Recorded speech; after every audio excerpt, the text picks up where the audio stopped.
Au sommaire de ce journal, les femmes restent déterminées dans leur combat contre le terrorisme. Elles affirment avoir neutralisé Abdou Diallo, un influent terroriste activement recherché à une dizaine de kilomètres de Niafunké. Le prix du sucre reste inchangé sur le marché malgré les annonces de la Direction générale du commerce, de la consommation et de la concurrence DGCC. Les détails dans ce journal.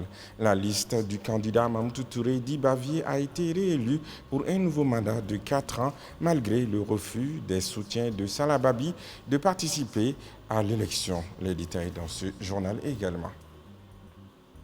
Bienvenue aux informations sur Nouveau Télé, la télé totalement vôtre. Le nouveau code minier de la République du Mali vient d'être promulgué par le président de la transition, le colonel Assimi Goïta. Avec ce nouveau code, les intérêts maliens atteignent les 35%. Le point avec Roselyne Sebio. Le président de la transition du Mali, colonel Assimi Goïta, a promulgué ce lundi un nouveau code minier visant à renforcer les intérêts de l'État. Il fait suite à un audit minier mené en collaboration avec des experts et une équipe technique du ministère de l'Économie et des Finances. En élaborant ce nouveau code minier, l'État malien veut corriger des anomalies dans le secteur minier au Mali. Le code prévoit une participation gouvernementale de 10% dans les projets miniers, avec la possibilité d'acheter 20% de plus au cours des 2 premières années de production commerciale. Une part supplémentaire de 5% pourrait être cédée aux locaux, portant les intérêts maliens dans de nouveaux projets à 35% contre 20% actuellement. L'objectif est d'augmenter les revenus publics et privés tout en préservant les intérêts du peuple malien. Ce nouveau code accorde aussi une importance particulière à la protection de l'environnement. Le président du Conseil national de transition CNT, honorable Malik Diaw, a reçu en audience au CNT ce mardi 29 août 2023 le chef de l'aménagement. Les échanges ont porté sur le retrait de la force onusienne du Mali. Écoutons El Gassim Wan au micro de nos reporters Zakaria Oumar Keïta et Idrissa Sidibé. À la suite de la demande faite par le gouvernement malien, nous sommes entrés dans une autre phase. Le Conseil de sécurité donnant acte à cette demande du gouvernement malien a mandaté la mission de se retirer du Mali et de mener à bien cette tâche d'ici au 31 décembre 2023. Et nous avons depuis évidemment eu plusieurs entretiens avec le gouvernement dans le cadre des mécanismes de coordination qui ont été mis en place pour planifier ces départs et s'assurer qu'ils soient exécutés dans les délais et de façon sécurisée et ordonnée. Et c'est dans ce contexte que j'ai tenu à venir briefer le président du CNT, que je voudrais remercier au passage pour sa disponibilité sur le travail que nous effectuons dans le cadre du suivi de la résolution 2690. J'ai évidemment parlé de la première phase du retrait de l'aménagement qui a été parachevé avec le retrait des bases de Menaka, de Ber et Gundam dans la région de Tombouctou ainsi que de la base temporaire d'Ogosagou dans le centre du Mali.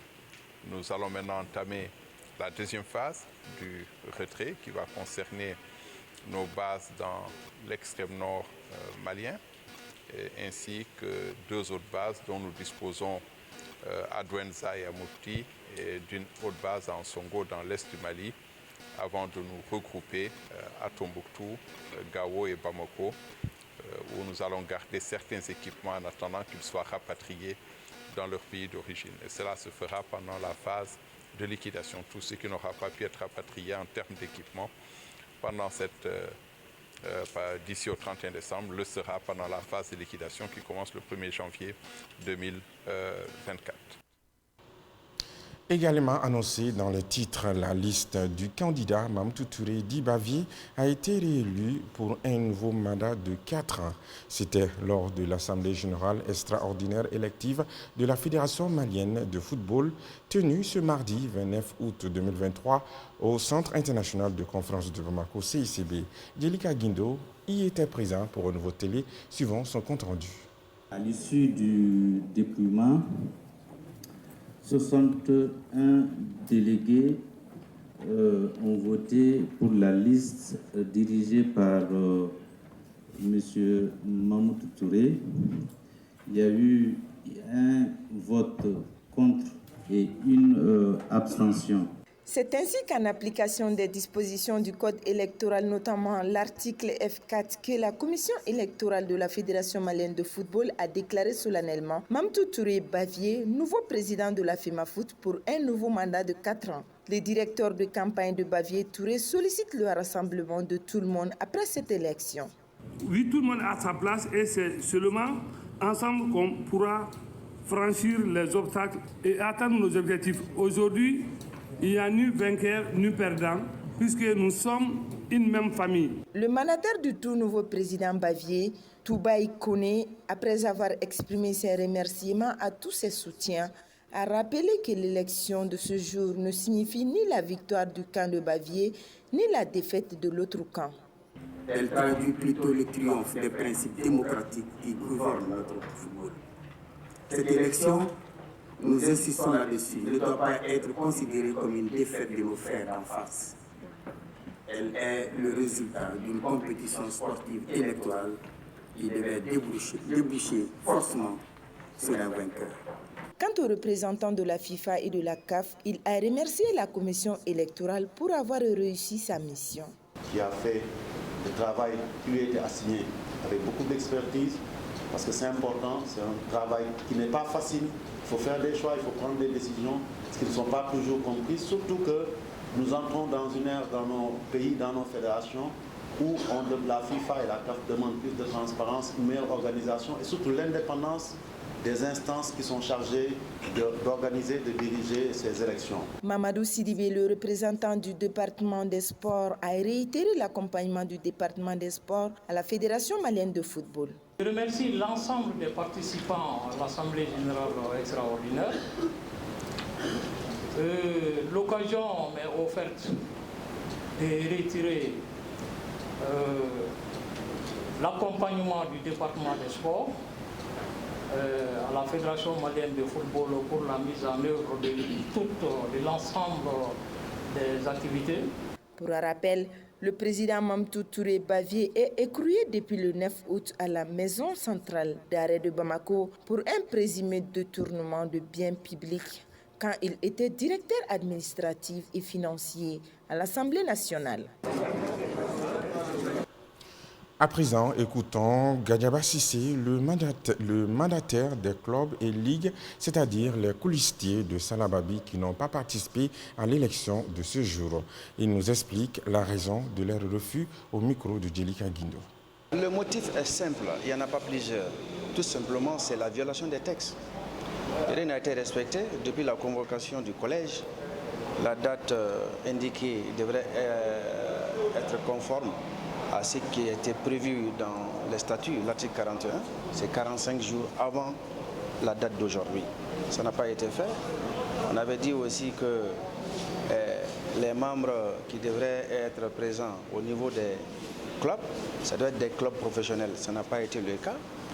Ensuite, y compris d'autres violations antérieures, on n'en a pas cessé. À chaque fois, on a recours à la commission qui nous envoie toujours au niveau du TAS, Tribunal arbitral des sports.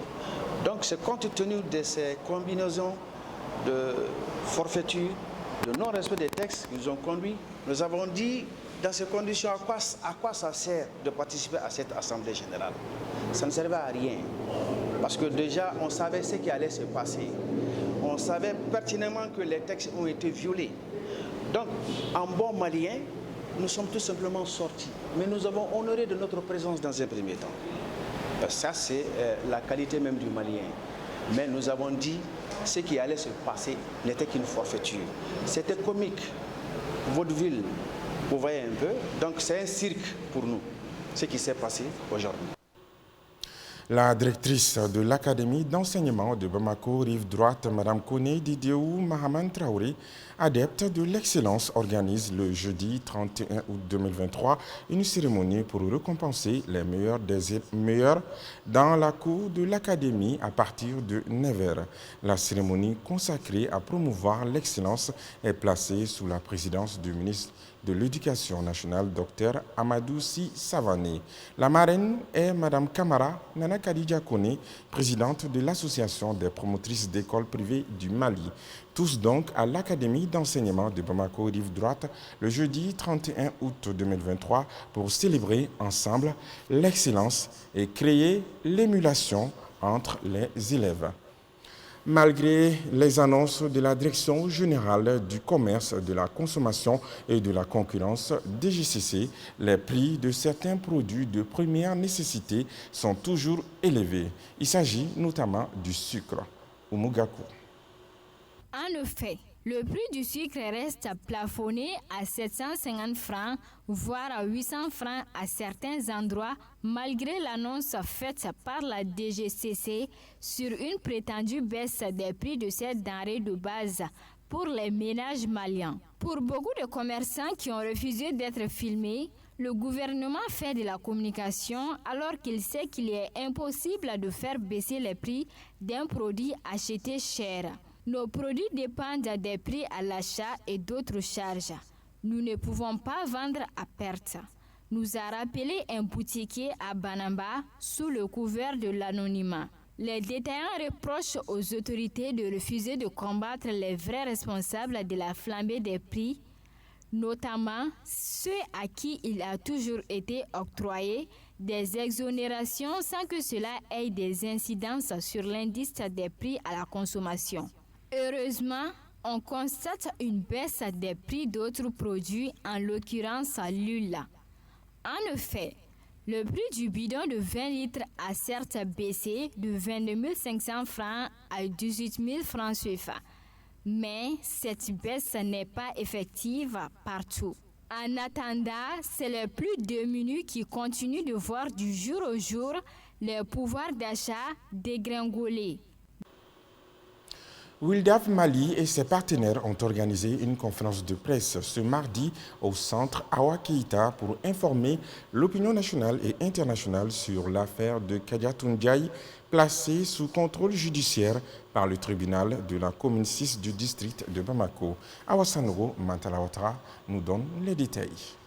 C'est dans le cadre de son programme d'assistance et d'appui juridique et judiciaire aux femmes vulnérables et aux enfants victimes de graves violations de droits que Wildaf Mali a organisé cette conférence de presse pour apporter son soutien à Kadiatou Ndiaye, ingénieur géologue placé sous contrôle judiciaire par le tribunal de la commune 6 du district de Bamako dans une affaire qui l'oppose à la société minière des Loulous.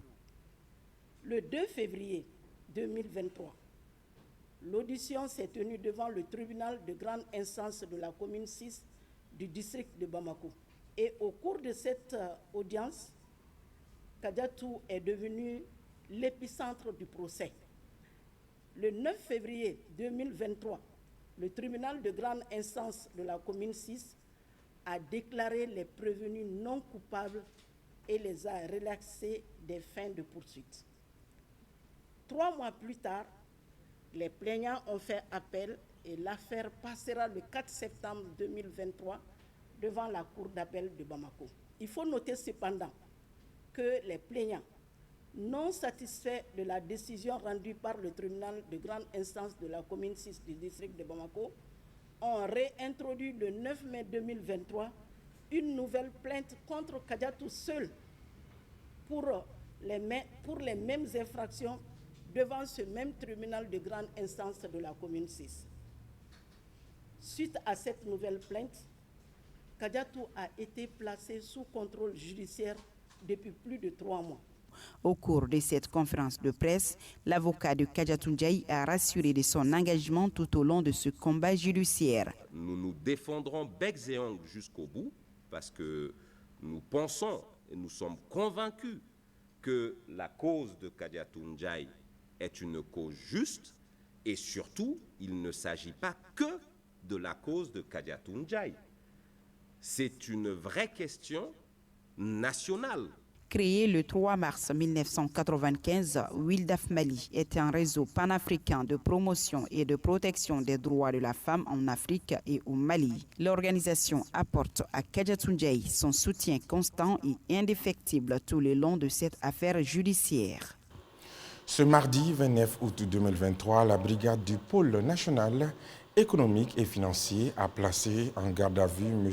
Bakary Togola, président sortant de la Confédération des sociétés coopératives de producteurs de coton, Soloba Madi Keïta, secrétaire général et président de la Fédération de Kita, Madi Keïta, comptable de la Fédération de Kita, Drissa Traoré, Mamadou Fomba et Alou Dambélé, membre du conseil de surveillance de la SCPC, pour faux et usage de faux et complicité atteinte aux biens publics. Nouhoum Sidibé est réélu aujourd'hui à la tête de la section syndicale du commerce pour un nouveau mandat de 5 ans. Celui qui entame son 3e quinquennat annonce des actions pour l'amélioration des conditions des travailleurs de la DGCC, de l'AMAM, de l'API et de l'APEX. Maliki Diallo. C'est sous un tonnerre d'applaudissements que les agents de l'Agence pour la promotion des investissements, de l'Agence pour la promotion des exportations, de la Direction générale du commerce, de la concurrence et de la consommation et de l'Agence malienne de métrologie ont approuvé le nouveau bureau de leur section syndicale. Pour la 3e fois consécutive, les 4 services placent leur confiance en Nouhoum Sidibé. Fraîchement réélu à la tête d'un bureau consensuel, M. Sidibé annonce déjà des actions pour l'amélioration des conditions de ses mandataires. Ce nouveau mandat qui nous vient d'être confié, je le place sur le contexte du combat. Le combat, vraiment, il y a beaucoup de combats à mener. Puisque les différentes structures que je viens de convoquer, les problèmes sont énormes. Les problèmes sont énormes. Et quand je dis que les problèmes sont énormes, il s'agit des conditions de travail. Des conditions de travail au niveau de la DGCC, il y a beaucoup à faire. Au niveau de l'API, de l'APEX, il y a énormément à faire. Au début de la conférence, le bureau sortant avait présenté le bilan de ses 5 années d'activité. On retient de nombreux préavis et arrêts de travail, dont une grève illimitée en décembre 2021. À la suite de ces grèves, nous avons obtenu quelques résultats tangibles, notamment la dotation des différentes structures de la DGCC en équipement immobilier, la relecture de certains de nos textes, la relance de la construction de l'hôtel de commerce, l'obtention d'un plan social de la restauration de l'API, le paiement des rappels dus à l'augmentation des salaires du personnel de l'API.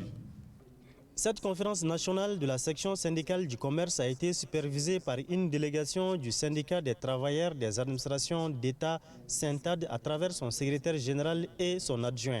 Yacouba Katile a félicité la section syndicale du commerce pour les acquis, non seulement pour ses services, mais aussi au niveau national. Vos camarades, nous et tous les autres, se sont battus pour vous pendant ces mandats. Et nous pensons que vous allez leur reconnaître ces combats, ces efforts qu'ils ont fournis pour vous. Et dire que leur réussite ne se limite pas seulement à l'interne, ce qu'ils ont fait pour vous, mais aussi au-delà. Nouhoum Sidibé dirige désormais un nouveau bureau de 47 membres pour les 5 prochaines années. Par ailleurs, l'ONG FIDE et ses partenaires ont procédé ce mardi au lancement de leur nouveau projet d'appui au relèvement économique et à l'atténuation des risques des violences basées sur le genre VBG chez les femmes et filles vulnérables parmi les populations déplacées et les communautés d'accueil dans le district de Bamako et la région du Ségou. C'était sur le site des déplacés internes de Faladje. Ce nouveau projet vise à renforcer la résilience des communautés déplacées et des communautés hôtes dans un contexte de crise économique et à l'autonomisation des femmes et des filles. Compte rendu, Gabriel Keïta. En effet, ce nouveau projet de l'ONG FIDE vise à atténuer les risques des VGB chez les filles et les femmes déplacées internes, favoriser une cohabitation pacifique entre elles et les communautés d'accueil et promouvoir leur autonomisation économique. Il couvre le district de Bamako et la région du Ségou.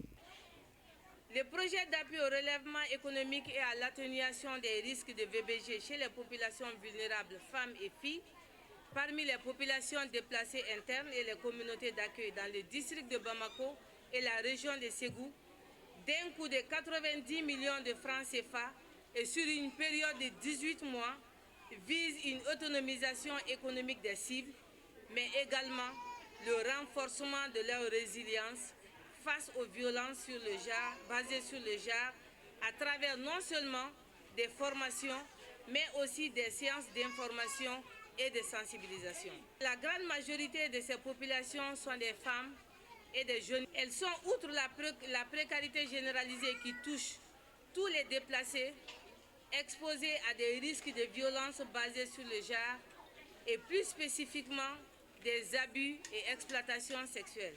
Selon la représentante de la direction régionale du développement social chargée des déplacés internes de Faladier, ce nouveau projet va sans nul doute contribuer à l'amélioration des conditions de vie des déplacés internes.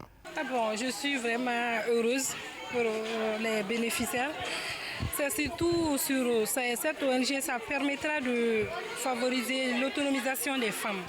C'est bien d'amener des vivres aux déplacés, mais de les apporter des appuis pour qu'elles puissent vraiment servir la famille, les enfants. Moi, je pense que c'est quelque chose de salutaire. Et on invite les autres ONG à faire comme l'ONG FEDE.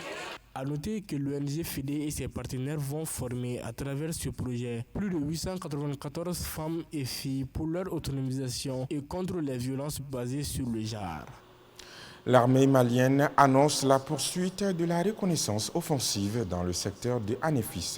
Après des frappes aériennes d'hier lundi, les opérations ont continué aujourd'hui dans la même zone avec la neutralisation d'un leader terroriste. Le point avec Bakary Msidibé. Dans un poste, les services d'information de l'armée ont annoncé que ce mardi 29 août 2023, aux environs de 8h pile, des frappes aériennes ont été menées contre des colonnes de véhicules des groupes armés terroristes observés à 12 km d'une forêt non loin d'Anefis. Selon les renseignements précise l'armée, ces groupes sont en train de planifier des attaques contre des populations civiles et des postes FAMA. Les évaluations se poursuivent présentement. Par ailleurs, sur la base des renseignements, les FAMA disent avoir neutralisé ce jour vers 9h45 à 14 km au nord-est de Niafungé, Adou Diallo, un influent terroriste activement recherché.